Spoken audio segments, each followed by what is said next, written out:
Bonjour à tous et bienvenue sur la Fraidzone pour une nouvelle vidéo. Alors je sais que j'ai pas publié grand chose dernièrement, enfin du moins en termes au niveau des vidéos.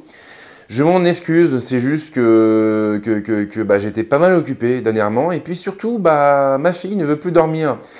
Et donc du coup je ne dors plus non plus, ce qui est super. Ça fait à peu près, je sais pas, 8 heures en une semaine, donc c'est moyen. J'avais vraiment une sale tête, donc je pouvais pas faire de vidéo. Là, j'ai toujours une sale tête, mais bon, vient un moment où il faut quand même reprendre le dessus et puis se lancer. Hein. Donc toujours est-il que pour cette reprise, eh bien, j'ai décidé de partir sur un téléphone qui a fait beaucoup parler de lui en fin d'année dernière. Enfin, un téléphone ou plutôt une phablette, puisqu'il s'agit, attention, du Samsung Galaxy Note Edge. Alors cette phablette elle est assez particulière car elle est équipée d'un écran flexible. Alors attention, on ne parle pas d'un écran incurvé ou même d'un écran bombé ou encore d'un écran 2,5D puisque c'est assez à la mode en ce moment. Là c'est quelque chose d'un peu plus original dans le sens où l'écran du Note Edge va poursuivre sa course sur la bordure latérale de l'appareil. On va donc avoir un écran sur le côté du téléphone. Alors, je vous le dis franchement, quand Samsung a présenté le produit, je me suis dit qu'il partait peut-être un peu loin. J'étais pas convaincu des masses, mais j'ai eu envie de tester le produit par moi-même parce que pour se faire vraiment une idée d'un téléphone, il n'y a rien de mieux que de le manipuler. Hein. Sans ça, vous discutez sur des queues de cerises et on ne peut pas réellement se baser sur une fiche technique pour savoir, ce que donne le produit dans la vie de tous les jours. Donc c'est ce qui m'a poussé à demander le Note Edge en prêt à Samsung. On ne change pas une équipe qui gagne et ce test sera donc divisé en deux vidéos. On va commencer avec une prise en main toute bête. Donc on va voir ce qu'il y a dans la boîte, on va présenter aussi l'appareil. Et puis dans une seconde vidéo, là on s'attaquera à la surcouche et à ses différentes optimisations. Voilà, on va voir que l'écran flexible, il a quand même une grosse incidence sur l'ergonomie de la plateforme. Et là-dessus, on peut même dire que Samsung a mis la barre assez haut. Bref, vous l'aurez compris, on a du pain sur la planche et on va attaquer tout de suite. Alors nous voilà face à la boîte du Galaxy Note Edge. Alors bon, Samsung a repris à peu près la même conception, la même identité visuelle. On est sur quelque chose de très dépouillé. Voilà, on a juste en façade le nom de l'appareil avec un espèce de fondu bizarre. À l'arrière, on va retrouver bien sûr les caractéristiques techniques et on va peut-être en profiter pour les rappeler, histoire d'accorder nos violons. Alors là, on a pas mal de jolies choses. Déjà, l'écran, il atteint une diagonale de 5,6 pouces. C'est du Super AMOLED et il est capable d'afficher une définition de type Quad HD, donc QHD, pour faire plus simple. Alors le QHD, c'est quoi? C'est du 2560 par 1440, donc ça envoie quand même du bois. Au niveau du processeur, on est sur un quad-core cadencé à 2,7 GHz, ce qui est quand même plutôt correct. La mémoire vive atteint 3 Go. On a aussi 32 Go de stockage, comme c'est écrit juste ici. Et puis on a évidemment un capteur principal de 16 millions de pixels qui est couronné d'une optique stabilisée. Donc ça, c'est plutôt cool pour les gens qui font de la photo et de la vidéo. Et que dire d'autre? Oui, la caméra frontale, elle atteint une définition de 3,7 millions de pixels. Alors je crois que la batterie, elle tourne autour de 3200 mAh, mais je ne suis pas complètement sûr. Là, je suis peut-être en train de vous dire des bêtises. Sinon, oui, alors ce qui est quand même pas mal, c'est que le Note Edge est compatible avec la 4G de catégorie 6, et donc on aura des gros débits de malade. Alors je passe après évidemment sur le Wi-Fi, le Bluetooth, tout ça vous connaissez déjà. Maintenant que nous avons fait les présentations, peut-être que le moment est venu d'ouvrir la boîte pour voir ce qu'elle renferme. Attention. Ouh, on tombe directement face au Note Edge qui est juste gigantesque. Alors c'est vrai qu'on est sur un format type phablette, mais il impressionne tout de même le bougre. Alors pour l'instant, on va le mettre de côté parce que on a d'autres choses à voir. Voilà, donc hop, vous le voyez, et hop, vous le voyez plus. Donc je le mets de côté sans le faire tomber surtout, voilà. Et puis on va passer aux accessoires. Alors je commence par retirer la petite trappe qui se trouve juste ici. En fait, c'est pas, oui, c'est une trappe, oui. Et je tombe nez à nez avec la documentation. Alors bon, ça c'est toujours les papiers que personne ne lit. Voilà, Smart Switch, blablabla, guide de démarrage rapide. Ça c'est quoi ça? Ça c'est un truc de garantie. Donc tout ça, on s'en moque un peu. Et puis ensuite, en dessous, ici, on va trouver les différents accessoires. Alors, on a toujours à peu près la même offre, hein, c'est-à-dire qu'on va avoir un chargeur ici, alors qui n'a pas été bien rangé malheureusement. Fait amusant, alors je crois qu'il doit y avoir un petit souci parce que ce chargeur, ouais, c'est un seul bloc. Donc là, à mon avis, c'est peut-être l'un de mes collègues qui a pas rendu le bon chargeur. Normalement, on est sur un bloc secteur avec un câble de synchro USB. Donc, je ne sais pas pourquoi je me retrouve face à ça, peu importe. On a aussi quoi d'autre? Eh bien, on a une batterie. Alors, c'est assez drôle parce que il y a déjà une batterie dans l'appareil. Donc, faut croire que là-dessus, Samsung a été plutôt généreux. Du moins avec la version presse. Au niveau de la capacité, je crois voir 3000 mAh, mais comme j'ai pas mes lunettes, et ouais, c'est 3000 mAh, voilà. Donc ça y est, là, au moins on en a la confirmation. Donc la batterie, bon, je vais la laisser puisqu'il y en a une autre dans l'appareil. On a le kit main libre, donc ça, on le retrouve systématiquement, systématiquement le même dans toutes les boîtes de Samsung. Et puis les embouts d'oreilles. Voilà, parce que nous avons tous des oreilles uniques, oui, oui, oui. Enfin, des conduits auditifs uniques, plutôt. Et là, qu'est-ce que c'est? Alors là, je crois que ça va être les mines pour le stylet. Voilà, les mines additionnelles.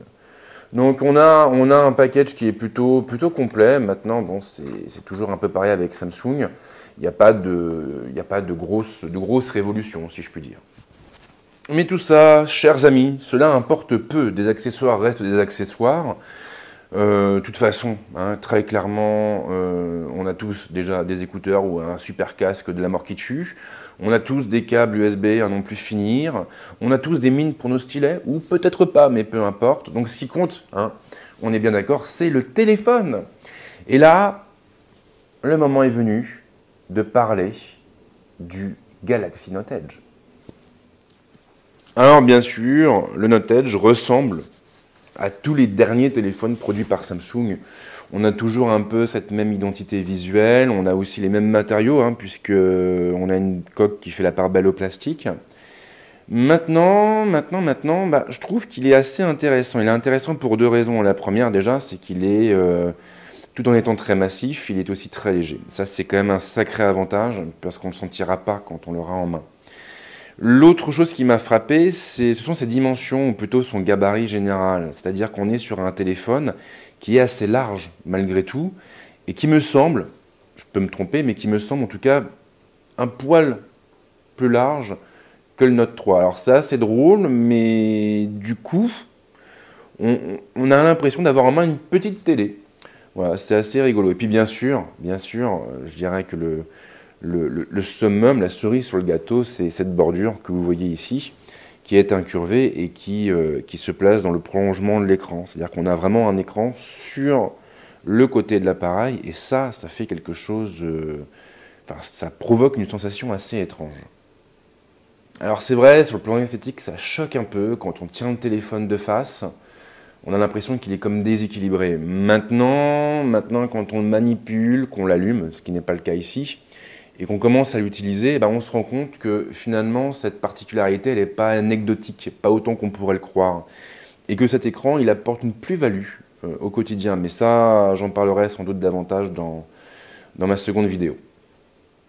Alors après, au niveau de l'ergonomie, c'est toujours un peu pareil, hein. Donc là où on a déjà la caméra frontale avec les différents capteurs, la grille qui dissimule le haut-parleur, le logo de la marque, l'écran, donc qui est quand même gigantesque. Et puis en dessous, nous avons le bouton physique. Alors ce bouton physique, il dissimule un lecteur d'empreintes digitales, bien sûr, ce qui ne devrait pas vous surprendre, puisque ça c'est une particularité propre au haut de gamme chez Samsung. Et de chaque côté, on a deux boutons sensitifs, donc des boutons qui sont propres à Android, bien sûr. Alors, vu qu'on a un écran incurvé sur la droite, du coup, Samsung a intégré les contrôles du volume sur la tranche gauche de l'appareil. Alors, ça peut choquer, mais en fin de compte, on s'y habitue assez vite, puisque du coup, il nous tombe directement sous le pouce. Le bouton de mise sous tension, lui, passe sur la tranche supérieure, à côté de la prise casque et du port infrarouge. Le connecteur est placé sur la tranche inférieure, juste ici. Et à côté, on a bien sûr le stylet avec son logement. Alors à l'arrière, on a une espèce de texture un peu bizarre qui imite la peau humaine ou la peau de crocodile. C'est assez space. Ça devrait faire plaisir aux tueurs en série, y compris ceux qui ne sont jamais passés à l'acte. Le logo est incrusté en lettres de métal. On a le module photo qui ressort légèrement de la coque, donc ça c'est assez logique, hein, puisqu'on a quand même un stabilisateur optique. Donc ça veut dire qu'il a fallu gonfler un peu le caillou qui surmonte l'appareil. Et puis ensuite ici nous avons le flash et le moniteur de fréquence cardiaque. Donc c'est quand même assez cool parce que du coup on va pouvoir mesurer notre rythme cardiaque en posant le doigt dessus. Et puis c'est à peu près tout de ce côté-là. Sur le bas, en revanche, on a une petite grille qui dissimule l'un des haut-parleurs du téléphone. La coque est amovible, bien sûr, tout comme la batterie, donc on pourra la changer à la volée. Au niveau des ports, on a ici le port pour la carte SIM et ici le port pour la carte micro SD. Ce qui est pratique, c'est qu'on va pouvoir changer de carte mémoire sans avoir besoin d'éteindre l'appareil et d'enlever la batterie, donc ça c'est quand même un sacré gain de temps. Alors je vais allumer l'appareil. Voilà, donc on a l'écran de démarrage.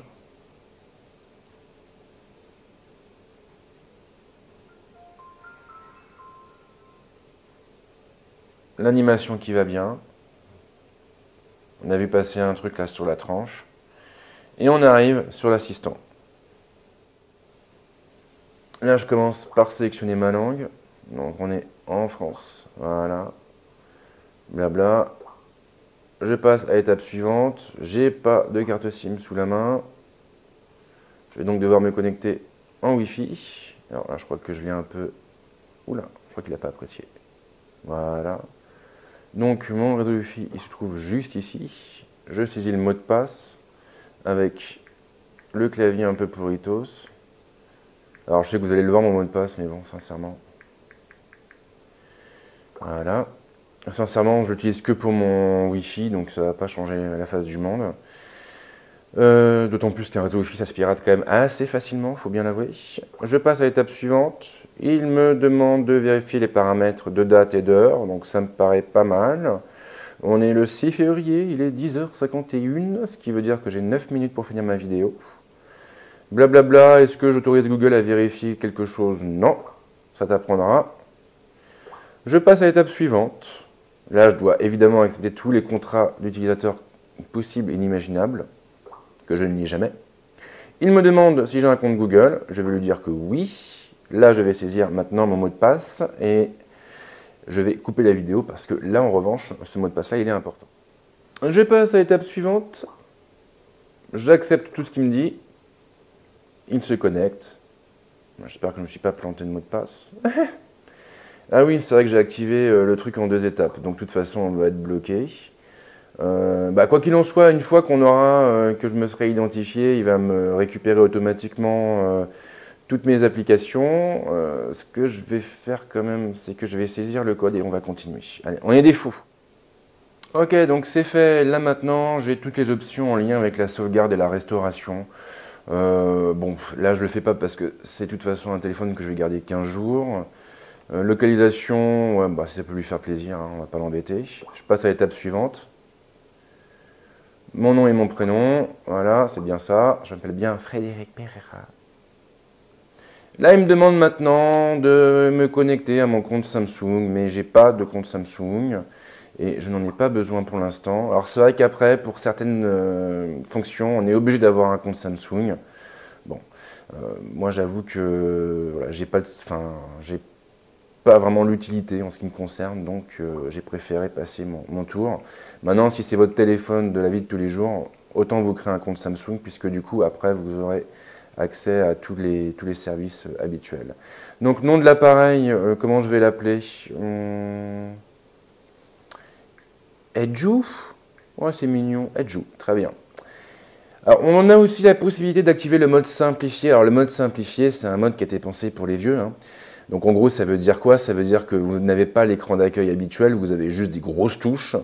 et qui vont rassurer Mémé et Pépé. Donc nous, en ce qui nous concerne, comme on est un peu des fous de technologie, on va éviter. Je ne vais pas l'activer et j'appuie donc sur le bouton terminer. Et hop, j'arrive directement sur l'assistant qui m'explique le fonctionnement de cette fameuse petite barre latérale si pratique. Alors cette barre, elle va nous servir à plein de choses. Je ne vais pas tout vous détailler maintenant parce que sinon vous ne regarderez pas ma seconde vidéo, ce serait quand même bien dommage. Mais je peux vous assurer qu'elle est plus surprenante qu'on pourrait le croire et qu'elle va nous donner la main sur pas mal de choses en vérité qui sont quand même ultra pratiques. Donc voilà, je crois que je ne vais pas aller plus loin. Ouais, non, on va éviter parce qu'après, sinon, mon test complet perdra beaucoup de son intérêt. Voilà pour cette vidéo de présentation, j'espère qu'elle vous a plu. Moi, franchement, je me suis éclaté à la tournée, j'avoue que ça fait beaucoup de bien. Voilà, ça me manquait même pour vous dire. Alors, je ne vais pas vous donner mon verdict définitif parce que, voilà, ça fait que quelques heures que je joue avec, donc c'est un petit peu trop tôt pour ça. Mais je peux quand même au moins partager mes premières impressions. Alors, disons que pour l'instant, le bilan est plutôt positif, mais mitigé. Alors, on va commencer par balancer les points qui fâchent, comme ça on sera débarrassé. Donc déjà, sur le plan esthétique, on a quand même un téléphone qui est un peu déséquilibré puisque l'écran poursuit sa course sur une seule bordure. Et ça jure un peu. Alors, en même temps, c'est aussi ce qui fait son charme, puisque du coup, on est sur un form factor atypique. On est vraiment sur un téléphone qui ne ressemble pas à un autre téléphone et ça fait du bien. Maintenant, c'est vrai que j'aurais préféré qu'il le fasse sur les deux côtés, mais fort heureusement, ça devrait être le cas sur le Galaxy S6. Même chose, alors le plastique, voilà, c'est un peu gonflant, mais surtout, c'est cette texture, ça me saoule. La peau humaine, quand même, là, ça part loin. Ça part trop loin. Il faut lever un peu le pied. Maintenant, c'est quand même moins moche que ce qu'on avait sur le Note 3, faut bien l'avouer, donc c'est toujours ça de prix. Après, il y a quand même plein de choses positives. Déjà, le téléphone, il est léger, il est agréable à prendre en main. J'ai pas l'impression que la bordure tactile soit si gênante. J'avais peur en fait de lancer toujours plein d'applications et d'après mes tests, ça n'a pas été le cas du tout. Le lecteur d'empreintes digitales marche plutôt bien, mais bon, j'ai triché un peu. J'avoue que j'ai triché. Je ne sais pas si vous le savez, mais on peut rentrer trois types d'empreintes différentes. Voilà. Ce que j'ai fait, c'est que j'ai pris 3 empreintes de mon pouce en le mettant d'un côté puis de l'autre, ce qui me permet du coup d'avoir un taux d'erreur ridiculement faible et ridiculement bas. Donc plutôt une bonne surprise de ce côté-là. Après, le stylet, j'ai pas creusé, je peux pas vous dire pour l'instant. L'écran, il est beau. Les couleurs sont un peu trop saturées à mon goût, mais bon, voilà, je chipote un peu. Après, c'est vrai que le QHD, c'est quand même, bon... On voit la différence, on la devine, c'est assez bizarre parce que normalement l'œil n'est pas censé avoir une définition de folie. Mais quand vous regardez des vidéos, vous voyez quand même qu'il y a un petit truc en plus. Donc ça, c'est agréable. Et voilà, je vais m'arrêter là pour l'instant parce qu'après, sinon, je vais m'éterniser et puis au bout d'un moment, vous allez vous endormir devant votre ordinateur. Ce qui pourrait vous causer pas mal de problèmes si vous regardez cette vidéo sur votre temps de travail. Et ça, c'est pas bien. Pas bien du tout. Quoi qu'il en soit, si vous avez des questions, s'il y a des points que vous voulez que je creuse, les commentaires sont là pour ça. Et puis nous, on se retrouve très vite avec une autre vidéo. Ciao.